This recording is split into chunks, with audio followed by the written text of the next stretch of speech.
আমাদের সংবিধানে যে পাওয়ার অ্যান্ড ফাংশনগুলোকে কয়টা লিস্টের মধ্যে ভাগ করেছে? 3টা লিস্টের মধ্যে ভাগ করেছে বলেছিলাম না? একটা হচ্ছে সেন্ট্রাল লিস্ট, একটা হচ্ছে কনকারেন্ট লিস্ট, একটা হচ্ছে স্টেট লিস্ট। তো সেন্ট্রাল লিস্টে কতগুলো বিষয় আছে, সাবজেক্ট আছে, তো 100টা পড়িয়েছিলাম।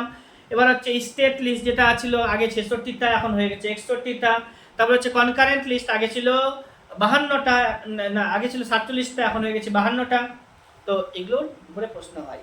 আগে ছিল কি বললাম, কনকারেন্ট লিস্ট, আমাদের যে ক্ষমতাগুলো আছে বিভিন্ন দপ্তর ইত্যাদি ইত্যাদিকে ক্ষমতা বলছি যদি, তাহলে কে কোনটার উপরে ভোগ, কে কোনটাকে ভোগ করবে, সেন্ট্রাল কোনটাকে ভোগ করবে, রাষ্ট্র কোনটাকে ভোগ, রাজ্য কোনটাকে ভোগ করবে।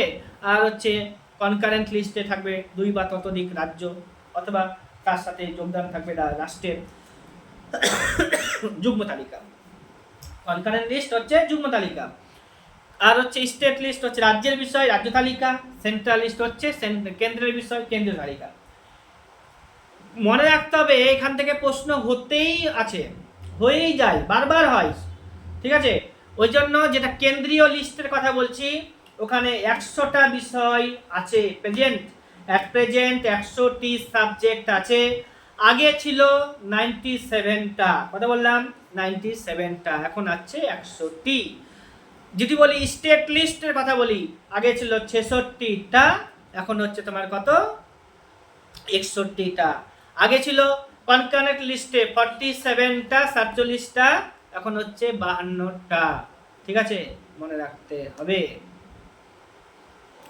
অ্যাংলো ইন্ডিয়ান সম্পর্কে আগে অনেক পড়াচ্ছিলাম, এখন আর প্রশ্ন হবে না, কারণ অ্যাংলো ইন্ডিয়ানের সংস্থান এখন তুলে দিয়েছে লোকসভা থেকে। তবে অ্যাংলো ইন্ডিয়ান কারা এটা তোমাদেরকে জানতে হবে। এখানে প্রশ্ন যেটা এসেছিল, president can nominate 2 Anglo Indians as the members of Lok Sabha. রাজ্যসভাতে নাই এগুলো সংরক্ষণ, লোকসভাতেই সংরক্ষণ আছে। রাজ্যসভাতে এসসি এসটিদের জন্য সংরক্ষণ নাই, লোকসভাতে আছে, তাই না? তো এবার রাজ্যসভাতে সংরক্ষণ আছে ওইটাই যে তোমার হচ্ছে ক্লাসের উপরে ডিপেন্ড করে, হ্যাঁ, লিটারেচার আর সায়েন্স অ্যান্ড সোশ্যাল সার্ভিসের উপরে ডিপেন্ড করে 12 মেম্বার ক্যান বি নমিনেটেড, হ্যাঁ, by the president of India, by the president of India from class, ক্লাসের আর ডেফিনেশন কেমন বলতে হবে না, তো ওটা তোমরা পারবেই করতে।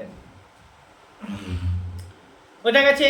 এবার হচ্ছে joint sitting of the parliament can be, এটা তো আমরা জানি যে যৌথ অধিবেশন কে দেখে দিবে, রাষ্ট্রপতি দেখে দিবে, হ্যাঁ, রাষ্ট্রপতি ভেঙে দিবে না। জয়েন্ট সিটিং বোথ হাউসের মিটিং, জয়েন্ট সিটিং হচ্ছে বোথ হাউসের মিটিং।